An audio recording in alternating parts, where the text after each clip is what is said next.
Во вестите на МН телевизија ќе гледате: продолжуваат активностите за доуредување на новото шеталиште на Штипската едносмерна.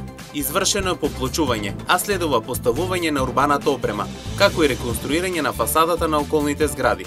Се уште не може да се контролираат граѓаните кои несовесно со моторните возила се движат по шеталиштето се до моментот на технички прием. Со над 30.000 изедени пастрамајли, гости од земјава и странство и многу позитивни печатоци заврши Штипската манифестација Пастрамалијада 2024. Главен гости на самата манифестација беше Петар Грашов. И понатаму Универзитетот Гоце Делчев Штип останува со епитетот студентски град, затоа што ги привлекува студентите од странство. Годинава со дополнителна програма на англиски јазик тие ќе имаат можност да студираат на економски факултет.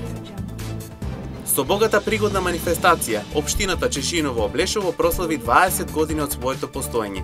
Тенденција на локалната самоуправа е општината да прерасне во урбано и модерно место за живење.